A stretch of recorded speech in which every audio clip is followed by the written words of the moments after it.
Everyone has to do Si vous ne savez pas ce que vous consommez, everything they can ne le consommez pas. in order to make sure they are on the right side of history. Consommateur engagé, aujourd'hui, c'est un boulot à plein temps. 84% de coton de la Chine, elles viennent de la région ouïghour. Posez-vous la question de savoir ce qu'il y a dans les vêtements. La fast fashion, c'est un vieux nuggets pourri. C'est nous qui dessinons aussi le monde de demain. There's another way of living on this planet. Change your minds, you guys.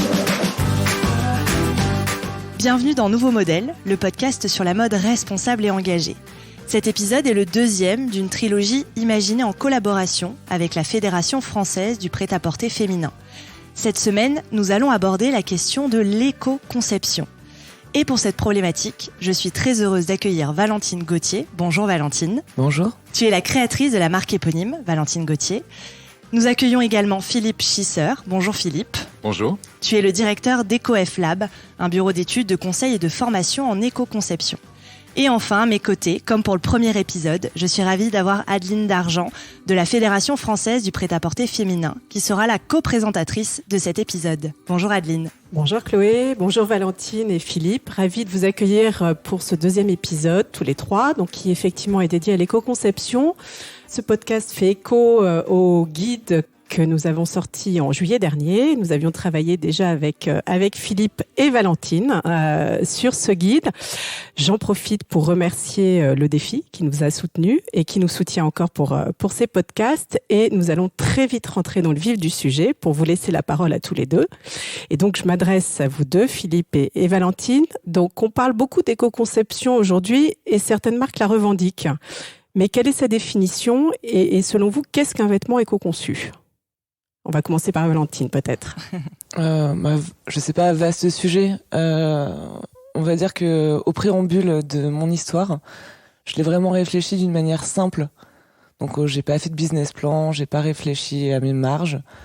Je l'ai plutôt envisagé comme une marque un peu d'autrefois, parce que j'ai été élevée comme ça. J'ai fait aussi des études qui me destinaient à être ingénieur en écologie initialement.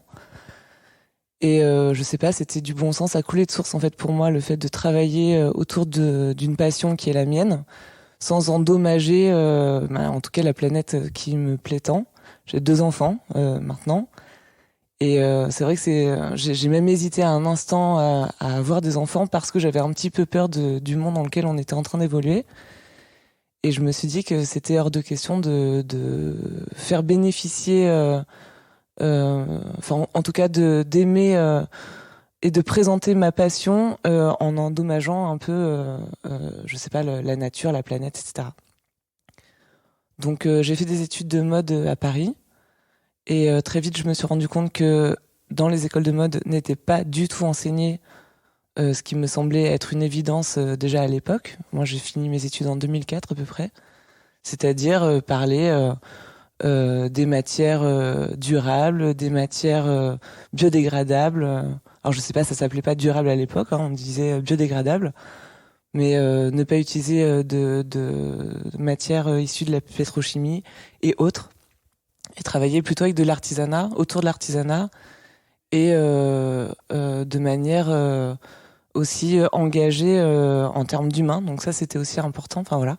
Donc j'ai commencé comme ça, j'ai commencé aussi un petit peu à voyager. J'ai eu la chance de pouvoir aller en Uruguay et de rencontrer des femmes qui tricotaient à la main, qui teignaient aussi naturellement leurs fils. Et donc cette histoire artisanale est arrivée assez rapidement dans ma marque. J'ai voulu aussi, parce que quand on est jeune, je pense qu'on est ultra fougueux et on a envie de changer le monde.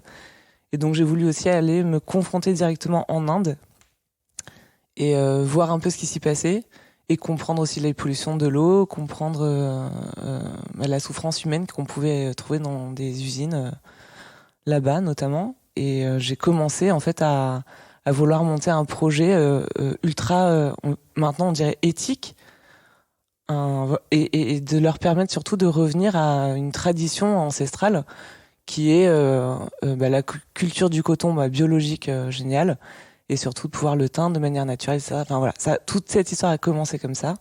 Et ensuite, le vaste sujet de l'éco-conception m'a pris un temps pharaonique, parce que là rentrent les histoires de Made in France, les histoires de fabrication en Europe, les filateurs, les tisserands. Enfin voilà, c'est un vaste sujet. Il faut être passionné. Moi, j'adore ce que je fais et j'aime bien ne pas m'ennuyer. Et Dieu sait que du coup, on s'ennuie pas du tout. Et voilà, en gros, comment tout ça a commencé. Philippe, peut-être ? Oui, l'éco-conception, effectivement, c'est une vision à 360 degrés. Donc, Valentine a donné beaucoup d'exemples déjà, d'étapes de cycle de vie, ou parfois de critères qu'on peut mettre en place dans les cahiers des charges sur tout le cycle de vie. Donc c'est vraiment une approche de prévention. On parle d'ingénierie préventive.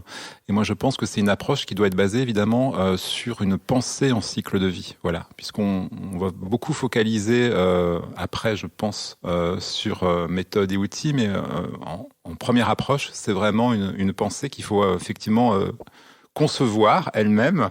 Donc, c'est quoi notre cartographie du monde quand on dit éco-conception ? Parce qu'effectivement, suivant les uns ou les autres, on n'a peut-être pas la même idée de ce que c'est qu'un produit éco-conçu.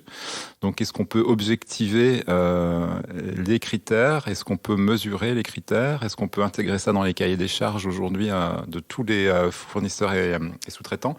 Et en tout cas, l'éco-conception, c'est une étape cruciale.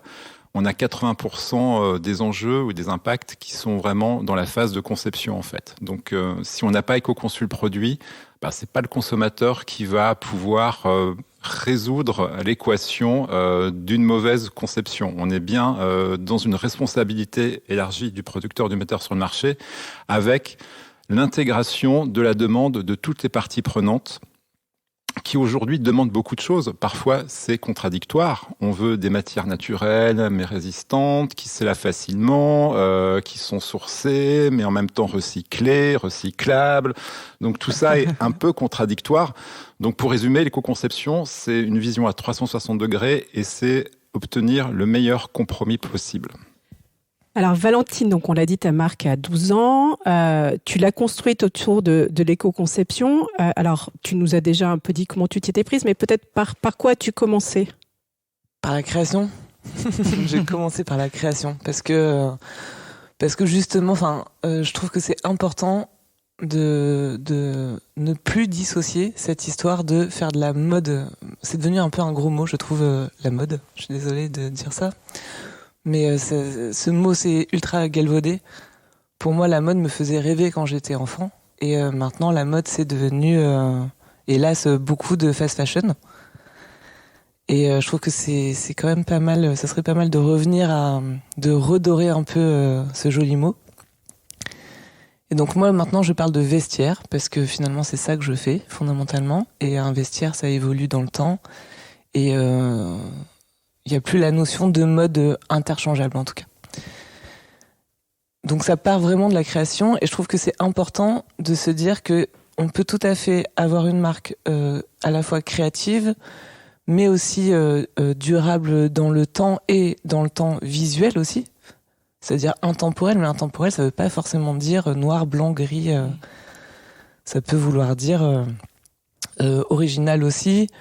Mais enfin, c'est ultra subtil, c'est compliqué, c'est marcher sur un fil. Enfin, c'est ce qui m'intéresse le plus d'ailleurs, c'est l'équilibre dans le dessin et de telle sorte à ce que la pièce puisse durer. Évidemment, elle doit durer par le design en premier, et après, évidemment, par sa conception. Donc le choix des matériaux, la fabrication, etc., etc. Et c'est vrai aussi que quand on fabrique avec des matières recyclées, le tissu dure quand même moins longtemps que si il l'est pas. Donc ça, on l'oublie souvent, mais ça fait quand même partie des sujets.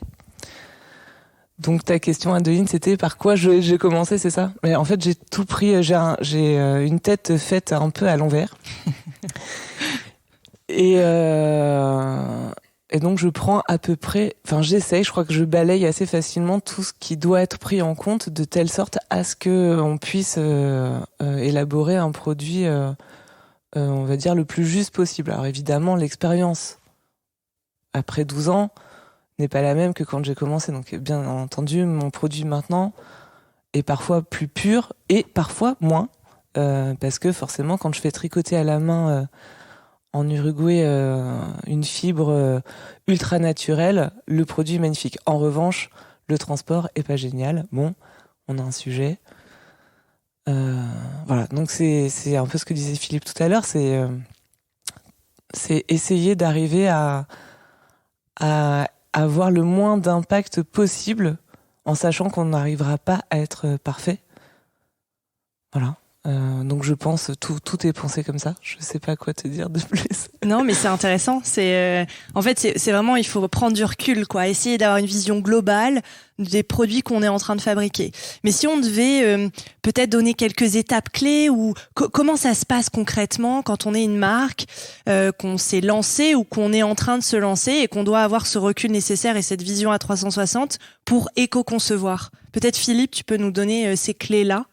Oui, alors donc je parlais effectivement de stratégie, donc effectivement il faut définir une stratégie d'éco-conception en fait. Donc avant de partir tout de suite dans les sujets très compliqués qu'on peut imaginer, stratégie d'éco-conception, ça veut dire écouter déjà les parties prenantes. On est dans la RSE, donc évidemment on va pas éco-concevoir de façon, fermée en vase clos. On est dans un monde ouvert, donc il faut regarder effectivement la demande des parties prenantes. Donc c'est pas uniquement les consommateurs, je le dis souvent, les consommateurs c'est une chose, mais ils ont parfois des désirs ou des besoins qui sont contradictoires, donc c'est compliqué d'éco-concevoir uniquement avec les consommateurs. On est bien obligé de regarder ce que demandent les ONG, ce qui se passe au niveau technique, comment se comportent les fournisseurs, les sous-traitants. Donc c'est toute la chaîne de valeur en fait finalement qu'il faut écouter et s'entourer un maximum d'éléments basé sur la science. C'est-à-dire qu'il faut effectivement objectiver le débat. Il y a beaucoup d'émotions. On est dans un secteur, de toute façon, de style. Et donc, il va falloir travailler ce que moi j'appelle les hotspots ou les points chauds du secteur. C'est-à-dire là où l'effort paye. Et donc, c'est un vrai sujet. Et pour faire le lien avec les parties prenantes, l'idée, c'est de travailler non pas uniquement sur le bénéfice net de la marque et des marges, mais vraiment travailler sur le bénéfice net pour les parties prenantes. Qu'est-ce que le produit apporte à la société aujourd'hui quand il va être mis en rayon en 2021, 2022 ou plus? Qu'est-ce qu'il apporte de plus? Qu'est-ce qu'il résout comme problème? Parce qu'on est toujours et souvent orienté impact, mais il y a aussi l'idée d'avoir une mode contributive. Donc, est-ce qu'on travaille sur les intangibles, les savoir-faire, l'artisanat? Et donc, du coup, on peut peut-être s'enlever quelques épines du pied. Tu as évoqué la question du transport. Peut-être que c'est bien de faire venir des produits de loin s'ils contribuent positivement à des communautés locales, par exemple. Mmh. Donc, c'est savoir si notre produit a un impact positif, si on devait résumer. Alors, effectivement, la mode a un impact global et effectivement, il faut regarder vraiment ce qui ressort d'une cartographie des impacts que je vais qualifier de négatifs, mais il faut aussi positiver. La chaîne de valeur aujourd'hui est créatrice d'emplois, elle renforce des savoir-faire dans certaines zones du monde. Il faut qu'on puisse effectivement également sur l'agriculture, sur le coton, avoir des données intéressantes sur les modes d'exploitation. Idem sur les nouvelles filières, je pense lin ou chanvre et autres. Donc voilà. Et pour citer un autre exemple, plutôt dans la première partie, les microplastiques aujourd'hui, qui est un vrai sujet, comment on traite le problème? Est-ce que c'est en phase de production? Est-ce que c'est chez le consommateur? Est-ce que c'est dans l'atmosphère? Puisqu'on a des relargages partout. J'ai même vu qu'il y avait des relargages qu'on pouvait mesurer au niveau de zones montagneuses avec les vêtements sportifs qui sont peut-être issus de marques très engagées, mais malgré tout, il y a du relargage de microplastiques. Donc il va falloir effectivement qu'on ait une réponse globale aux enjeux et également une déclinaison opérationnelle par rapport aux bénéfices qu'apportent aujourd'hui des marques engagées et des pratiques sur la chaîne de valeur qui sont transparentes. Ok. Il y a aussi une problématique que je voulais évoquer avec vous. Je ne sais pas si elle est traitée dans l'éco-conception ou pas, mais elle me semble assez essentielle. C'est la fabrication en elle-même. Parce qu'il y a l'utilisation d'électricité. Quand on industrialise une production, alors là, c'est pas de l'artisanat, le fait main. Là, on passe à grande échelle. Alors évidemment, je pense à la fast fashion, ce genre de modèle énorme qu'on industrialise. On utilise de l'électricité. Quand on délocalise dans des pays qui sont dépendants d'énergie fossile comme le charbon, le pétrole, on se retrouve avec des produits qui polluent énormément lors de leur fabrication. Est-ce que c'est une problématique qui doit être prise en compte dans l'éco-conception, cette fabrication et ce mix énergétique en fait? Alors oui, par définition, on peut pas la mettre sous le tapis. On est bien obligé de regarder l'amont de la chaîne de valeur avec tous les impacts, tous les enjeux qui sont évoqués. Après, comment on fait évoluer les choses ? Alors moi, je suis pas pour mettre en place des sanctions sur des mix énergétiques de pays, parce que en fait, on oublie qu'on fait appel à une usine et pas à un pays. Donc, l'usine peut très bien être vertueuse dans un pays pas vertueux. Et après, c'est quoi la vertu ? Je vais pas ouvrir un débat aujourd'hui sur l'écologie, mais l'absence de CO2 d'un mix énergétique ne veut pas dire qu'il n'y a pas d'impact. Donc il faudrait effectivement également associer au CO2 la consommation directe d'énergie. Parce que l'énergie, même renouvelable, même nucléaire, a des impacts. Et on voit aujourd'hui, de toute façon, dans la littérature, qu'on peut poser le curseur où on veut. Soit on dit on veut plus d'éoliennes, soit on dit on veut plus de nucléaire. Voilà. Donc, et là, on est quand même sur des énergies décarbonées. Donc on voit bien que le débat n'est pas du tout terminé quand on a résolu, en partie peut-être, d'ailleurs, la thématique du CO2. Donc la biodiversité aujourd'hui, c'est un enjeu majeur.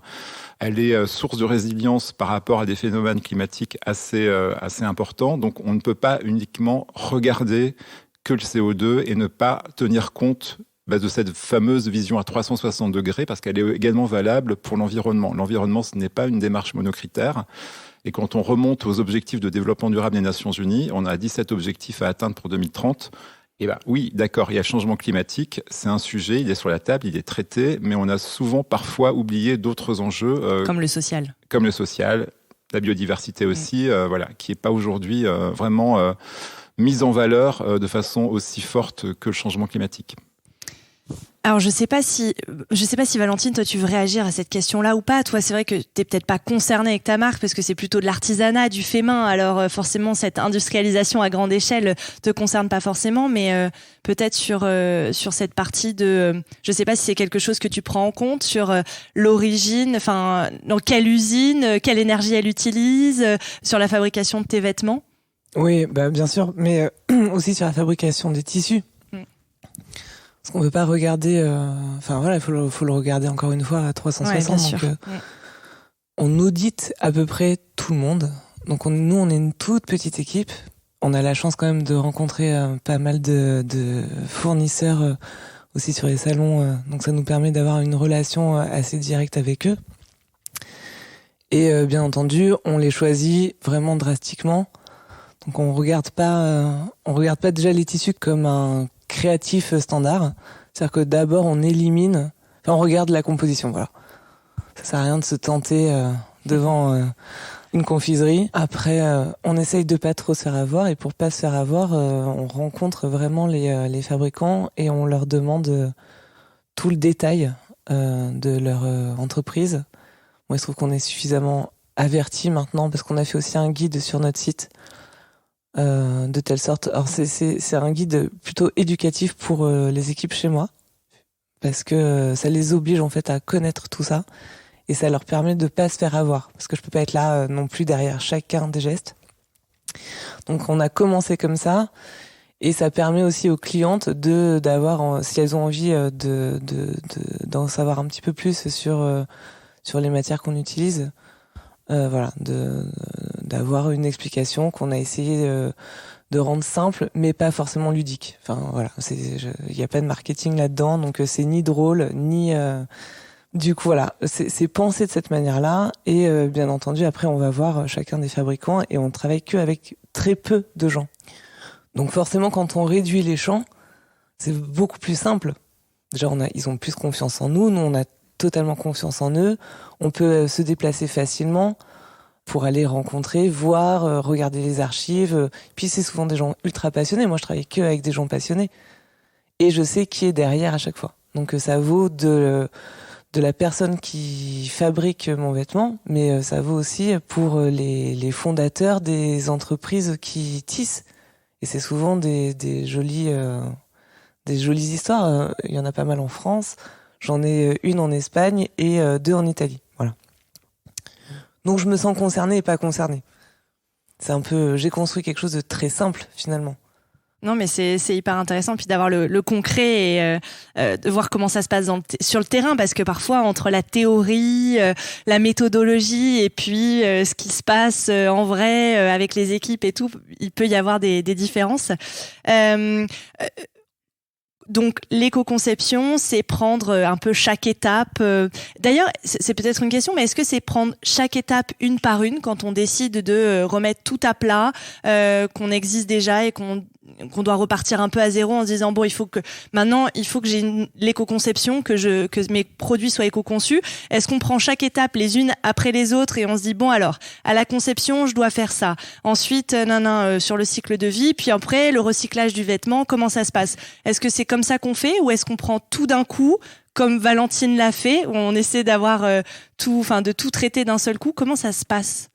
Philippe, peut-être, cette question, elle est pour toi. Oui, alors dans le guide d'éco-conception, sur lequel on a travaillé longuement pendant plusieurs mois avec 14 marques et puis quasiment une petite dizaine de fédérations professionnelles ou d'autres acteurs engagés, et avec le soutien du défi, on a effectivement identifié 28 questions. Voilà, 28 étapes ou sujets d'intérêt qui sont finalement associés, je vous rassure, à 8 grands domaines. Et ces 8 grands domaines, ce sont ceux qu'on retrouve traditionnellement dans l'éco-conception. Donc il y a le concept, les matières, le poids-volume, la production, la distribution, l'usage, le cycle de vie optimisé et la fin de vie. Et on a travaillé effectivement avec ces marques et ces acteurs pour identifier, par rapport déjà à une littérature préexistante, une dizaine de guides qu'on a épluchés, les sujets qui sont dans le périmètre de l'éco-conception. Et donc du coup, dans ce périmètre-là, on a rédigé une checklist avec une quarantaine de questions qui permettent aujourd'hui à un concepteur de se poser justement ces fameuses bonnes questions d'éco-conception. Alors pour répondre vraiment précisément à la question, est-ce qu'il y a des sujets plus importants que d'autres? Oui, mais ça dépend du produit et de l'entreprise. Voilà, suivant la composition matière, le style, le design, le nombre de portées potentielles du produit, le positionnement de la marque, est-ce qu'elle fait justement de la fast fashion ou est-ce qu'elle fait du luxe, etc., ou de l'artisanat, ou des petites séries, ou est-ce qu'elle fait à la demande? Évidemment, ces questions ne vont pas avoir le même poids par rapport aux enjeux. Il y aura peut-être des entreprises qui devront peut-être travailler un taux de perte matière quand elles commandent du tissu, même pour des petites collections. D'autres peut-être très optimisées qui ont justement déjà éliminé pour des motifs purement économiques ces pertes matières. Donc voilà, on a des sujets qui vont être très diversifiés suivant le positionnement de l'entreprise. Ok, oui, pas complexe de toute façon. Et comment on pilote ça sur le long terme? Sur le long terme, alors le long terme, déjà, il faut du moyen terme.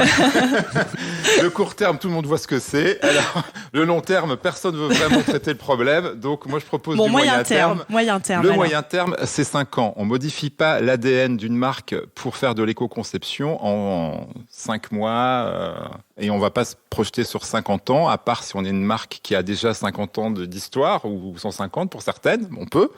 Mais aujourd'hui, c'est 5 ans pour modifier l'ADN d'une marque. Ça veut dire que c'est 5 ans d'efforts pour tous les métiers de l'entreprise, des acheteurs, des concepteurs, des stylistes, mais ça va jusqu'aux vendeurs dans les magasins, évidemment. On peut pas aujourd'hui informer le client ou la cliente avec des éléments et des allégations qui sont erronés. On est bien obligé d'arriver à une traçabilité, une transparence de ce qui est fait de A jusqu'à Z. Donc aujourd'hui, modifier l'ADN d'une marque qui n'aurait pas été à ce stade encore très engagée, je vais faire peur à personne. Au contraire, je pense que je vais donner un cap. C'est effectivement 5 ans d'efforts avec une méthode de management qui doit effectivement toucher tous les métiers. Et là-dessus, on a déjà des textes qui existent, notamment plutôt dans la partie normalisation, parce que le normalisateur s'est déjà penché sur le sujet et a pensé, j'espère, le sujet de façon globale. Mais du coup, voilà, on a vraiment une démarche graduée mais résolue à mettre en place dans les entreprises. Et toi, Valentine, comment tu pilotes ça? Je ne sais pas s'il y a un cadre que tu as mis en place pour être sûr de ne pas dévier. Pour être sûr de ne pas dévier, Je dévie pas en fait. Non, pas vraiment. Enfin, c'est intuitif peut-être plutôt. C'est super intuitif. Ouais. Et puis les filles, en fait, on est un bureau ouvert, donc tout le monde est au courant. On fait tout nous-mêmes. Ça va du site, enfin évidemment du tout départ, hein, évidemment le choix des matières, etc., jusqu'au site. Rien n'est externalisé. Mon photographe, il est intégré. Enfin voilà, pour vous dire qu'en gros, on est vraiment une petite famille et tout le monde est très au courant de comment on a envie de faire les choses. Et ce qui est génial là-dedans, c'est que certaines personnes connaissaient mal le sujet, mais s'y intéressaient vaguement, et donc maintenant sont devenues, alors on va pas dire spécialistes, mais sont devenues quand même assez connaisseuses du sujet. Et d'autres qui sont fondamentalement passionnés par ça, notamment mon photographe, qui pourtant au départ son secteur n'est pas forcément lié à ce type de sujet. Et donc on échange tous ensemble et on n'arrive pas à se surveiller, mais à penser. Une personne m'aidera à penser si j'ai oublié quelque chose. C'est ça qui est cool. Mais au final, je sais pas, tout est tellement pensé de cette manière-là qu'il n'y a pas une charte. Enfin, c'est réexpliqué à chaque fois qu'un nouvel entrant rentre chez nous. On explique tout, ça prend du temps. D'où ce petit fascicule-là qu'on a fait. Enfin, pas fascicule, mais on a appelé ça engagement, et ça leur permet déjà de comprendre bien les fondamentaux. Et on a aussi besoin de l'expliquer. Et ça, c'est un peu bizarre ce que je veux dire, mais il y a un sujet éducatif. Alors, ça m'embête terriblement de dire ça. Mais je trouve que c'est hyper important d'attraper évidemment nos clientes par le style, parce que ça c'est un peu d'ego quand même. mais de derrière pouvoir vraiment leur expliquer comment ça a été fait. Il y en a plein que ça ennuie, mais il y en a plein qui aiment bien. Et ça intéresse de plus en plus, je pense aussi. Ouais, pas tout le monde. Non, pas tout le monde. Okay. Il y en a encore que ça fait même parfois fuir. Je sais pas, parce que peut-être que c'est un peu anxiogène. Le fait de leur parler de ça alors qu'elles viennent acheter quelque chose pour se réconforter, d'un coup on les remet devant cette réalité un peu dure, quoi. Ouais. Donc c'est pas facile, ça demande, faut être un toujours peu psy cet équilibre. Quand on est du coup responsable de boutique, et faut aborder le sujet tendrement. Ok, ouais, c'est intéressant. Ça, ce sera peut-être plutôt pour des gens qui nous écoutent, qui sont en interne d'une entreprise et qui se disent bon, il faut que je fasse changer ma direction ou que j'arrive à les convaincre, il faut qu'on fasse bouger les choses. Quels sont les bénéfices de l'éco-conception pour la marque ? Parce que ça peut être des arguments intéressants à présenter à son management, à ses chefs d'équipe ou. Alors globalement, dans la RSE, on a mesuré le bénéfice en termes de chiffre d'affaires d'avoir une démarche RSE. Alors en moyenne, on est sur 12 à 13% de chiffre d'affaires en plus. Bon, ça c'est pour une démarche RSE globale. Dans l'éco-conception, il y a eu des études qui ont été menées sur les bénéfices économiques aussi, pour justement toucher la cible évoquée. Et là, on est également... alors, il y a des choses qu'on peut matérialiser, mesurer, d'autres un petit peu moins. Il y a un bénéfice d'image, mais...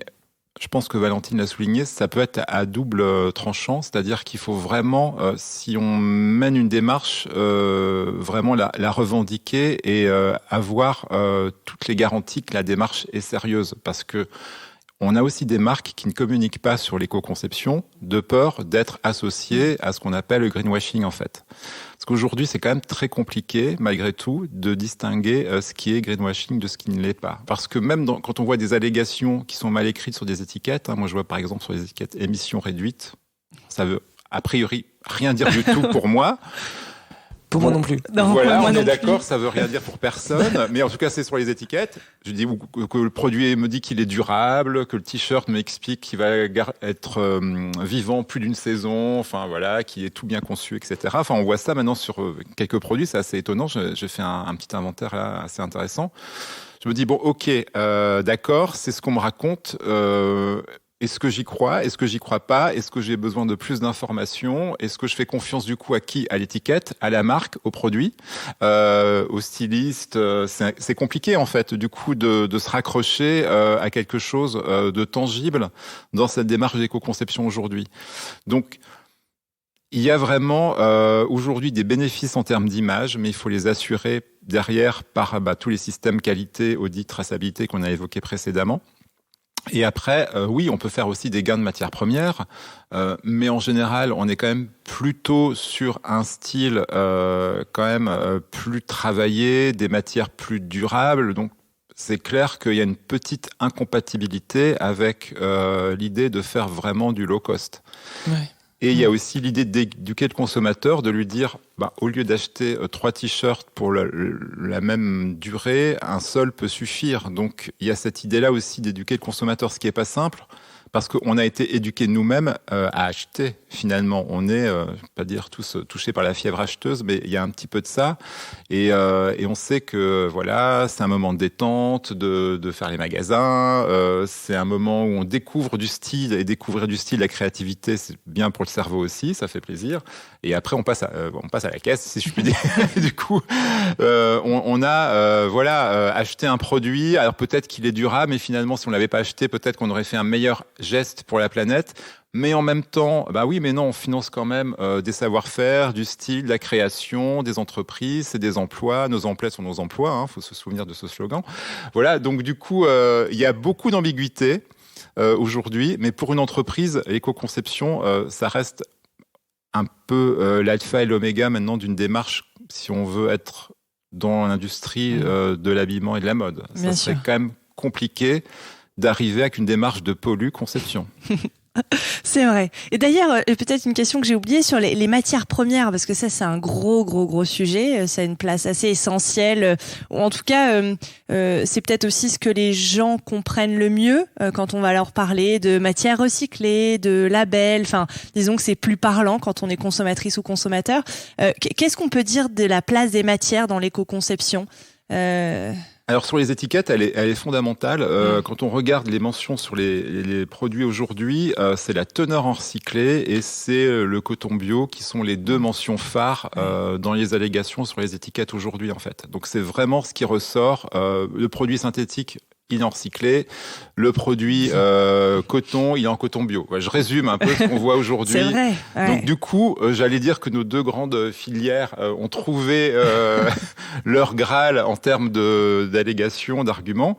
Mais derrière, effectivement, il faut qu'on regarde, et Valentine l'a souligné, finalement, la conception même du produit. Parce que du recyclé pour du recyclé ou du bio pour du bio, si le produit va pas faire justement la saison, c'est un petit peu dommage parce que on a quand même pollué, malgré tout, que ça soit recyclé ou bio, on a quand même pollué, on a transporté, on a emballé, voilà. Et donc, on va en plus avoir un produit, alors, c'est compliqué la recyclabilité d'un produit textile aujourd'hui, voilà, même en recyclé, même en bio, est-ce qu'il est recyclable et comment on mesure la recyclabilité du produit? Donc après, où finit le produit textile? On a vu il y a quelques jours, je pense, les décharges pleines de vêtements et il y en a plusieurs, il n'y a pas que Chili d'ailleurs. Ouais. Ghana aussi beaucoup. Ouais, exactement. Un peu partout, ouais. Donc voilà, jusqu'où vont nos vêtements en termes d'impact? Jusqu'où on est prêt à fermer les yeux et jusqu'où on arriverait à traiter le problème en fait. Donc il y a vraiment une idée de chaîne globale.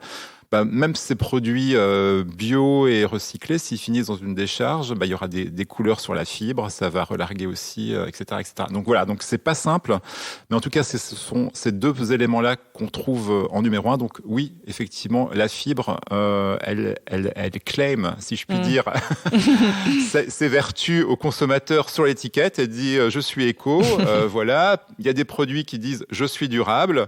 Donc on en est là aujourd'hui, mais après il faut qu'on regarde vraiment la chaîne complète. Il faut qu'on aille un peu plus loin. Toi, Valentine, quelle est ton approche par rapport aux matières? Comment tu les sélectionnes toujours dans cette visio d'éco-concevoir tes vêtements?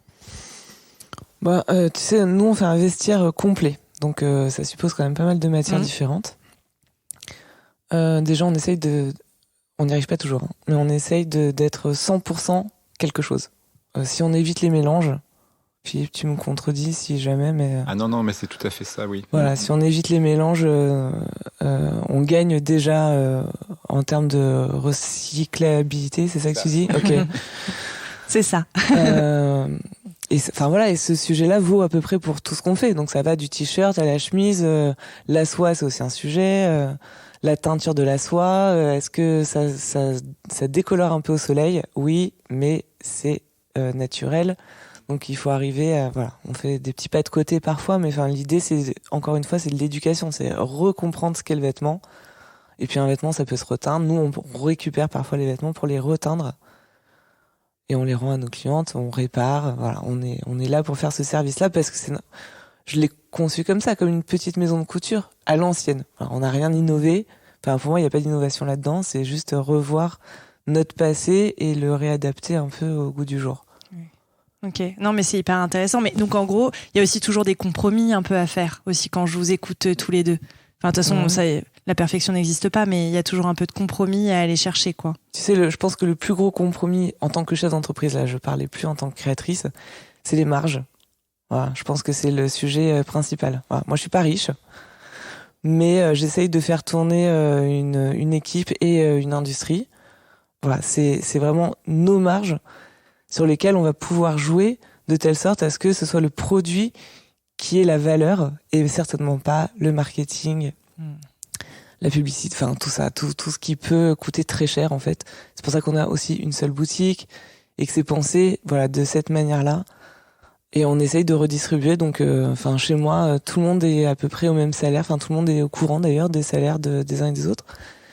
Et si on pense déjà comme ça au sein de sa société, forcément c'est plus facile derrière d'avoir une conscience intelligente auprès des fournisseurs, mais aussi auprès des clients finaux. Ouais, oui, c'est un bon résumé. Ouais, je crois que Valentine, tu as soulevé le point un petit peu et l'enjeu pour des entreprises qui existent déjà sur des business models assez construits, assez traditionnels. Donc, ce travail effectivement sur la marge et la redistribution qui est super intéressant. Alors nous, c'est vrai que la fédération, on essaie d'accompagner aussi ces marques un peu plus traditionnelles à rentrer dans le mouvement. On a donc sorti le guide sur l'éco-conception. Donc, Philippe, en 2 mots, comment se présente ce guide et comment finalement on donne envie à nos auditeurs d'aller le regarder et de s'en inspirer pour avancer. En 3 mots, finalement. Marque, méthode et matière. Voilà, ce sont les 3 chapitres du guide. Donc, effectivement, on a un chapitre sur la marque pour poser les questions qu'on a finalement déjà un petit peu posées dans ce podcast. Qu'est-ce que ça rapporterait à un chef d'entreprise de rentrer dans cette démarche-là? Quelles sont les stratégies aujourd'hui en cours et quel serait un positionnement? Donc les marques qui vont lire le guide peuvent déjà se positionner sur nos roues des stratégies, voir où elles en sont et derrière commencer à faire le chemin peut-être pour rejoindre Valentine dans tout ce qui a été évoqué. En tout cas, ça serait formidable d'ailleurs si toutes les marques étaient sur les principes qui ont été évoqués. Mais aujourd'hui, malheureusement, les milliers de marques aujourd'hui qui sont présentes ne sont pas encore toutes sur ce modèle-là. Donc voilà, donc comment on les accompagne pour arriver à intégrer ces questions-là? C'est comme je le disais, des changements sur du moyen terme. C'est pas en un claquement de doigts qu'on modifie toute sa collection, qu'on change tout son sourcing. C'est quand même des petits paquebots, ces marques qui sont aujourd'hui présentes sur le secteur. Donc, les orienter, c'est déjà un gros boulot. Et après, les amener à bon port, c'est un autre. Donc, justement, sur le management, c'est une méthode qu'on propose. L'éco-conception, c'est une méthode. Ce n'est pas uniquement un outil. Voilà. Donc, la méthode... il faut prendre les éléments à la racine. Il y a une forme de radicalité, ça veut dire à la racine. Voilà. Donc la radicalité, c'est prendre vraiment l'éco-conception à la base et regarder comment on peut, sur toute la chaîne de valeur, créer ces fameux points de rencontre entre les enjeux et les compromis. Si on ne fait que des compromis, on n'a pas traité les enjeux. Si on ne traite que des enjeux, je ne sais pas si on a un produit au final dans les rayons. Parce que au bout d'un moment, un petit peu comme des marques très connues, on va dire n'achetez pas mon produit. Alors c'est de la publicité et c'est de la bonne publicité parce que les produits n'ont pas été finalement retirés des rayons, donc malgré ces pubs. Donc voilà, il faut être quand même dans une espèce de lucidité et de bon sens qui est importante. Et 3e chapitre, les matières. Et là, on ouvre le fameux chapitre, un peu la boîte de Pandore, avec toutes les questions. Et on a aussi proposé une 3e roue, qui est une roue des matières, qui permet de se questionner à chaque étape et à chaque thématique importante dans une matière. Je tiens à souligner qu'on n'a pas mis le CO2 d'ailleurs dans ce choix de matière parce que la matière, ça dépend de finalement sa traçabilité en termes de cycle de vie. Donc c'est compliqué de faire des présupposés, j'allais dire, sans savoir. Donc nous, on préfère chercher par les cahiers des charges à savoir et par le dialogue des fournisseurs que de donner une liste de bonnes ou de mauvaises matières. Alors, c'est plus la conception à nouveau, le style, l'usage, et puis les cahiers des charges, le sourcing, et puis les lieux de production, mais au-delà des lieux, comme je l'ai dit, l'usine. On a des usines zéro carbone dans des pays asiatiques aujourd'hui. Donc voilà, et on a peut-être des usines pas très bonnes au niveau consommation d'énergie en Europe. Voilà, donc on n'est pas en train de rallumer une guerre, j'allais dire, géopolitique. On est plus en train de regarder concrètement comment on peut avoir des produits bons avec des fournisseurs qui ont vraiment des éléments de RSE avérés sur toute la chaîne de valeur pour pouvoir éco-concevoir au mieux un produit. Je fais juste une petite parenthèse. Même le polyester rentre pas dans la catégorie matière. Alors, on regarde... Polyester neuf, oui, parce qu'après le recyclage, c'est une problématique. Là, je fais un peu écho à la feuille de route, à l'agenda des textes de loi aujourd'hui. Il faut informer sans doute le consommateur par rapport à la question des microplastiques. Ça, c'est un sujet aujourd'hui. Et dans ce cadre-là, c'est compliqué de savoir à quelle étape agir. Est-ce qu'il faut, et moi j'ai acheté le Goopy Friend, voilà, est-ce qu'il faut effectivement mettre tous ces vêtements polyester dans sa machine, dans un autre élément en plastique très étanche et collecter ces microfibres quand on le lave? Est-ce qu'il faut que les industriels lavent pour la premier usage les produits chez eux et récupèrent quand ça relargue le plus ces microplastiques? Est-ce qu'il faut mettre en place de l'encapsulation avec des éléments très modernes dans les fibres? Il y a certains producteurs de jeans pour les motards qui ont réussi ce pari-là. Voilà, le sujet est ouvert. Et après, ça relargue même quand on les porte, même chez soi. On est toujours dans un phénomène finalement de relargage. Sur Paris, on a des tonnes de micro-particules plastiques qui flottent dans l'air, voilà, et on en retrouve partout aujourd'hui dans tout l'environnement. C'est un sujet majeur pour la biodiversité qui est en train d'être mesuré. C'est compliqué justement d'éco-concevoir toute notre chaîne de valeur par rapport à ces enjeux-là aujourd'hui parce qu'on ne sait pas pour l'instant vraiment à quelle étape le faire, mais il y a des consortiums qui se sont montés et qui ont fixé pour 2030 des objectifs vraiment de réduction de ces impacts. Okay. Alors Valentine, tu as contribué à la réalisation de ce guide. Donc, qu'est-ce que tu as apporté de contribuer à la co-construction d'une méthodologie sur une démarche que tu connais toi déjà de manière très intuitive? Ça nous a aidé à poser tout ça sur le papier, ce qui est pas mal parce que voilà. Toutes les petites branches là, que j'ai dans le cerveau. À un moment, c'était pas mal de pouvoir les factualiser. Donc, on l'a fait. Alors, évidemment, comme on est dans un open space, tout le monde m'entendait quand on travaillait ensemble. Et puis, finalement, voilà, on a tous pris des notes, on a affiché ça au mur, et ça nous a permis de refaire un petit tour en fait de toutes nos bonnes pratiques et de ce qu'il faut encore qu'on améliore. Nous, on a un sujet sur la fin de vie du vêtement. Concrètement, moi, pour l'instant, je sais pas quoi en faire. Enfin, je peux réparer, c'est ce qu'on fait de mieux. Mais par contre, qu'on me rapporte des vêtements, je peux les apporter à la ressourcerie. Voilà, c'est ce que je fais dans ma vie personnelle. Mais pour l'instant, c'est tout ce que j'ai trouvé comme solution. Moi, j'adorerais qu'on puisse en effet trier par comme ce qu'on fait à la maison. Enfin voilà. Papier, plastique, déchets du quotidien alimentaire et pourquoi pas faire la même chose avec les vêtements. Moi, dans mon immeuble, parfois, ça m'arrive de trouver des sacs poubelles remplis dans les poubelles de l'immeuble, des sacs poubelles remplis de vêtements. Moi, ça, je comprends pas, typiquement. Donc voilà, c'est dommage, il faudrait qu'on arrive à mettre ça en place, pas que pour nous professionnels, mais aussi pour tout un chacun, finalement. Donc voilà, ça m'a servi donc à poser sur le papier. Pour revenir à ta question, pour tous les nouveaux entrants chez moi, c'est un bon préambule en fait. Encore une fois, ça rejoint ce qu'on. En plus, ça complète plus ou moins ce que nous on raconte, parce que nous on raconte ce qu'on fait au cœur de chez moi. Mais là, ça résume hyper bien toute la démarche. Et donc, en termes de formation auprès des équipes, c'est assez génial. Bon, génial, c'est comme ça qu'on avait aussi voulu l'outil. Donc en plus, tu réponds à la question que j'avais envie de te poser justement, de savoir un peu comment vous en serviez, de quelle façon.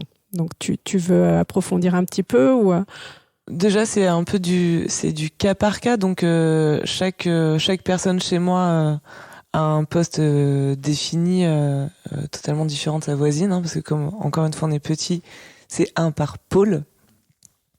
Celui qui s'occupe de la compta, celui qui s'occupe des photos. Enfin voilà, on n'est que un à chaque fois. Donc finalement, dans cette roadmap, ça permet même à la personne qui s'occupe de l'administratif finalement de comprendre exactement pourquoi on a besoin de le travailler dans ce sens-là.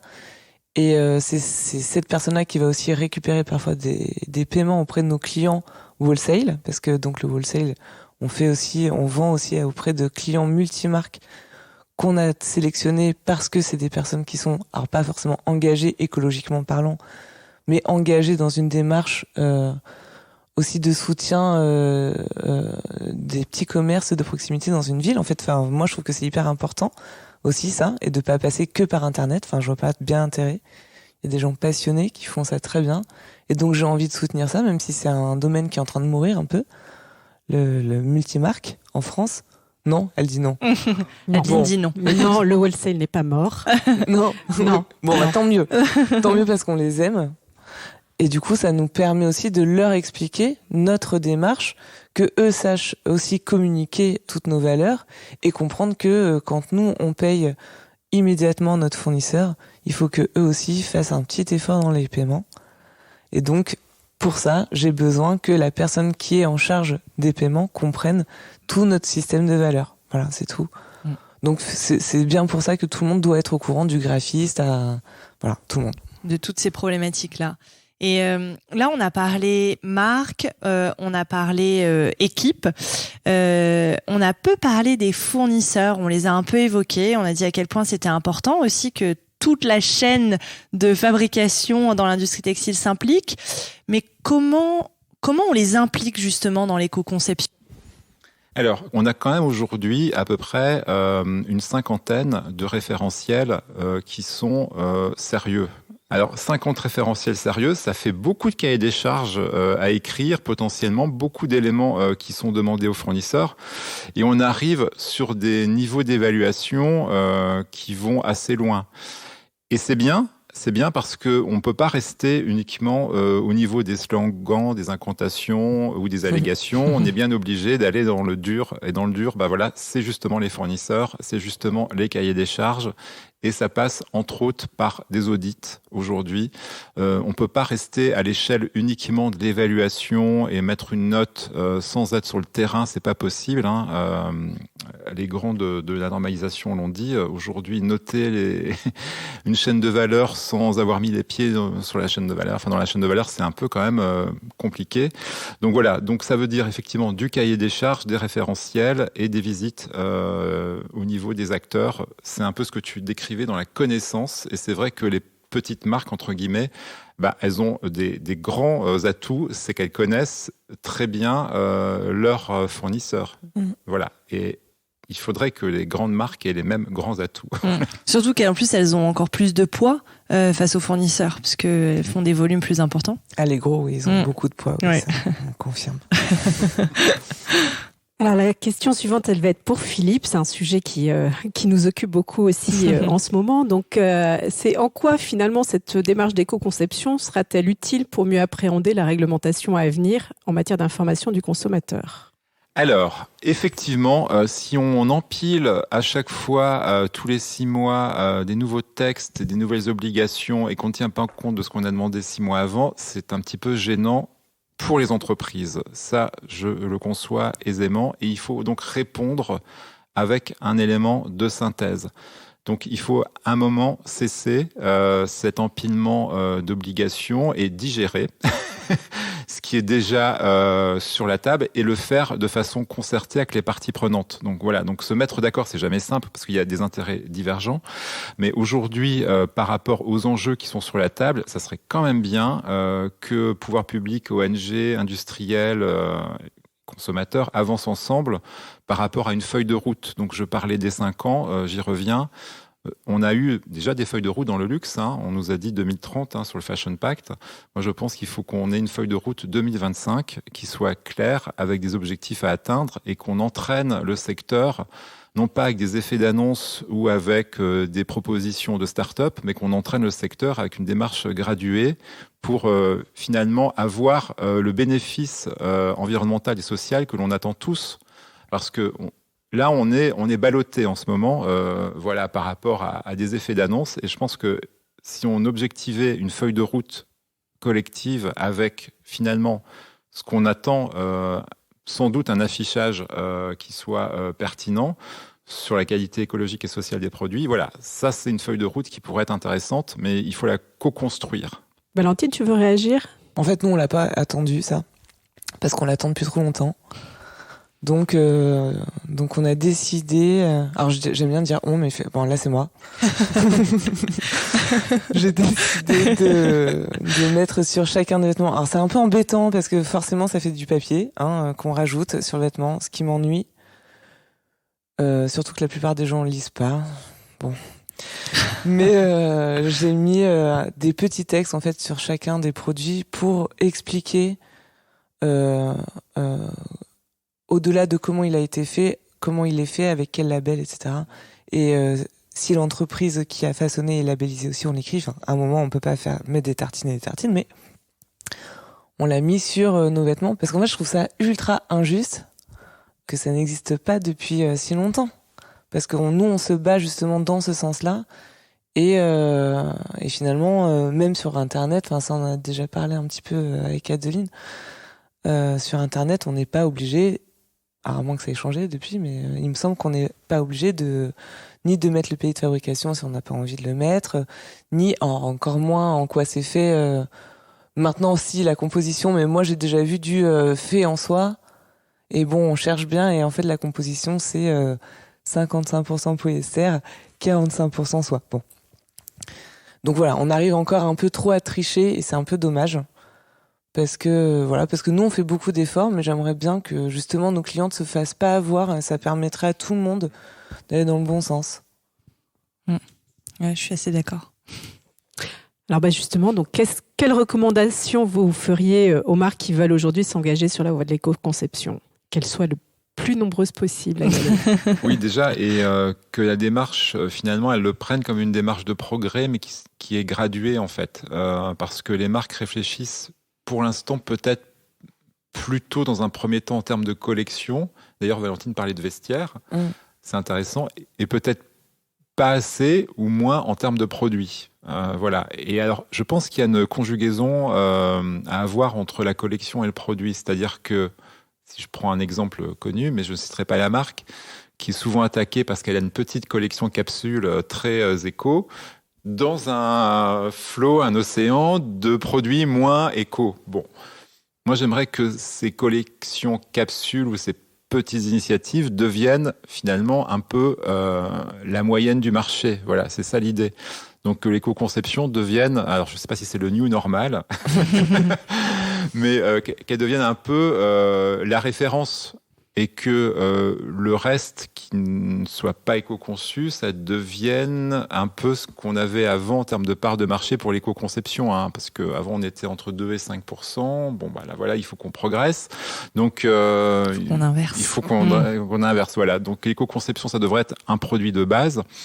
Et finalement, on va restreindre cette part de produits non éco-conçus entre 5 et 10%. Voilà, c'est un peu ça la vision qu'on pourrait avoir sur 5 ans. Et restreindre le nombre de produits.